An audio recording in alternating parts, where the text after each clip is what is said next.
Kita mulai dengan poin yang pertama, sakit. Di dalam pandangan Islam, setiap manusia pernah sakit. Nabi SAW pun sebagai manusia yang paling sempurna, yang paling sehat hidupnya, beliau pernah 2 kali sakit, ya 3 kali sakit. Sakit yang pertama ketika beliau kena sihir, ini penyakitnya eksternal. Ya, sakit yang kedua ketika beliau diracun, ini juga eksternal dari luar. Ya, jadi penyakitnya dari luar, bukan dari dalam jiwanya tadi ya. Baik. Kemudian Nabi SAW sakit yang ketiga ketika menjelang kewafatan beliau.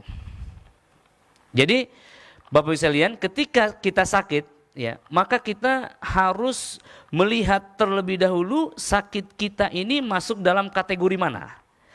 Apakah dia peringatan dari Allah untuk mengingatkan kita kembali, ya? Apakah dia adalah musibah untuk menghapuskan dosa-dosa kita di masa silam?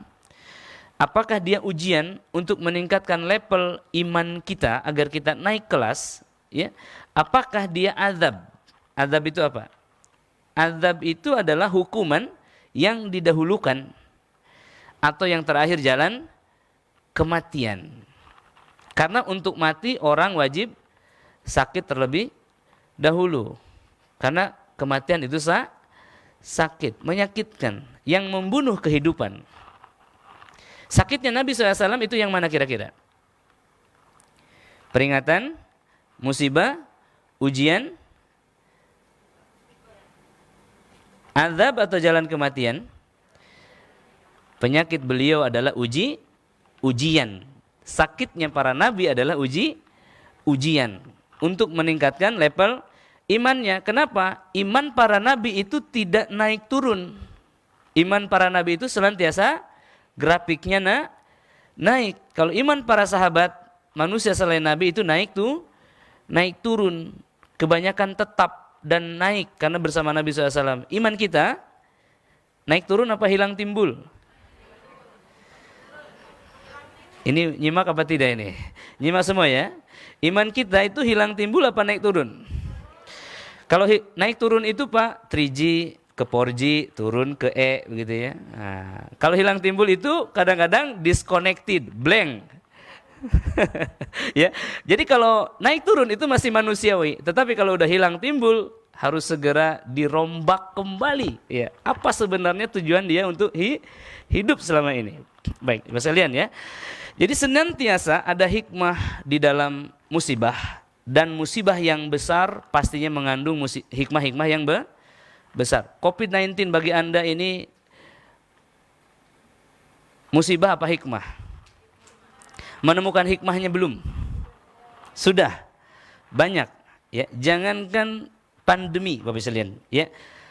Seorang mukmin itu menunggu, gelisahnya dia dalam penantian tertusuknya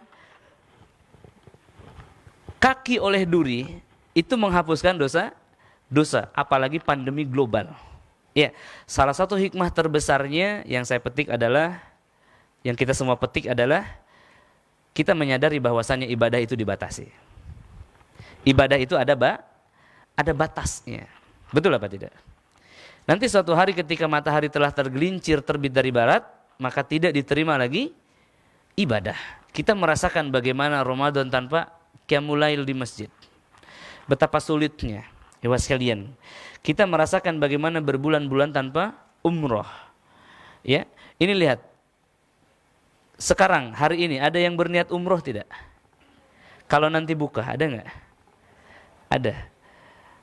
Ada yang sudah bayar besok mau umroh kemudian tutup. Ada. Nah, ya sekalian, ada orang yang punya uang mau umroh tapi sekarang tutup, ada itu. Maka kita menyadari ternyata ibadah itu ada batasnya. Maksudnya ketika tercipta peluang, lakukanlah. Itu hikmah besar bagi saya. Yang kedua, hikmahnya adalah banyak wanita yang bercadar saat ini. Dan dia tidak mempersoalkan masalah cadar itu sendiri. Ya, di Prancis itu tercipta satu brand image, tercipta satu filosofi bahwa muslimah itu adalah wanita yang paling bersih. Dia tidak cipika-cipiki, tidak bersentuhan dengan laki-laki yang tidak dia kenal, diam di rumah selama tidak ada keperluan, maka mereka adalah yang paling hygiene. Nah, Masya Allah, luar biasa kan? Itu karena apa? Orang-orang menutup auratnya secara sempurna. Karena kalau tidak ditutup, virus bisa masuk. Jadi lebih takut sama virus apa neraka? Seandainya ada gambaran neraka yang timbul di dunia, maka niscaya semua orang akan berhijab, menutup dan menjaga dirinya daripada dosa. Subhanallah, ini hikmah bukan? Hikmah besar Bapak sekalian. Banyak hikmah-hikmah yang lainnya, ya, pasti kita petik. Nah, pertanyaan saya, apakah Anda telah mengambil hikmah dari sakit Anda yang bertahun-tahun itu? Apakah kita sudah mengambil hikmah yang besar yang tersembunyi di balik penyakit itu? Jawabannya tidak tahu saya. Apa ibu sudah mengambilnya? Coba angkat tangan yang telah mengambil hikmah dari sakitnya selama ini. Tidak banyak hamba Allah. Setelah Anda sakit, apakah Anda lebih dekat kepada Allah? Coba jawabannya bagaimana? Jika iya, angkat tangan. Setelah Anda sakit, apakah Anda lebih dekat kepada sunnah Nabi? Ruqyah adalah sunnah Nabi. Apakah Anda lebih dekat kepada Al-Quran? Iya. Apakah Anda setelah sakit ini lebih memikirkan kematian? Itu penting, itu baik. Apakah dengan sakit ini Anda mulai meyakini adanya malaikat-malaikat bala tentara Allah di langit dan di bumi dan merasakan pertolongannya? Yang terakhir, Ikhwan, apakah Anda setelah sakit ini merasakan satu keadaan di mana Anda termenung dan Anda mengatakan, Alhamdulillah saya sakit. Kalau tidak sakit mungkin saya sedang entah di mana. Ada yang begitu? Nah, kalau sudah 6-6-nya ada, maka Anda disebut orang beriman. Anda beriman kepada Allah, Allah perbaiki, Allah upgrade iman Anda. Sunnah Nabi, malaikat, Al-Quran, kematian, hari kiamat, qada dan qadar. Bukankah itu rukun iman yang 6? Betul? Ketika Anda sakit, apakah Anda merasakan upgrading pada 6 sektor ini? Maka jika iya, sakit Anda berhikmah. Anda mendapatkan hikmah daripada sakit itu. Pertanyaannya, bahagia apa tidak? Bahagia. Maka Allah memberikan kabar bahagia, kabar gembira. Ya, kabar gembira. Allah Ta'ala berfirman, Innal ladzina qalu rabbuna Allahu thumma istaqamu tatanazzalu alaihimul malaikatu alla takhafu wa la tahzanu wa absiru bil jannah التي كنتم توعدون نحن أولياؤكم في الحياة الدنيا وفي الآخرة.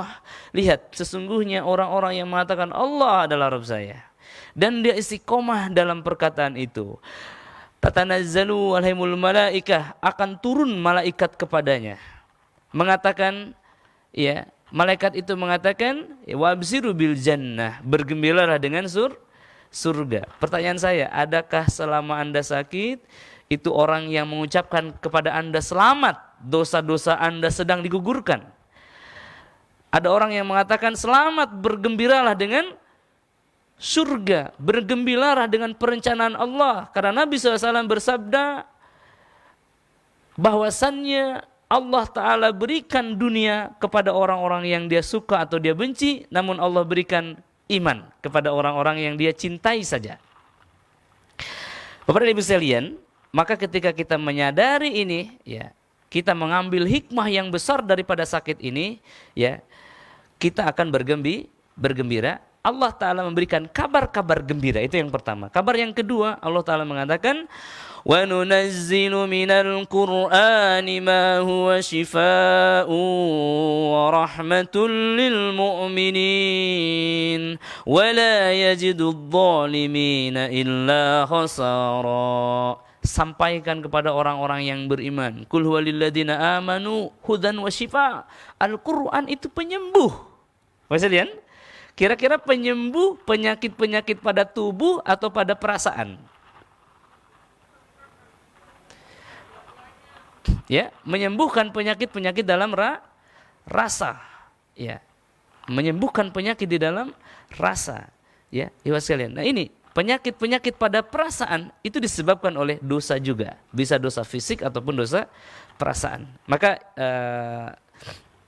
seorang ulama, ya Ibnu Jauzi mengatakan, jika sakit itu didefinisikan sebagai akibat daripada dosa, jika sakit itu adalah musibah dan musibah itu disebabkan oleh dosa, maka obat dari sakit adalah istighfar dan kesembuhannya adalah taubatan nasuha. Ya.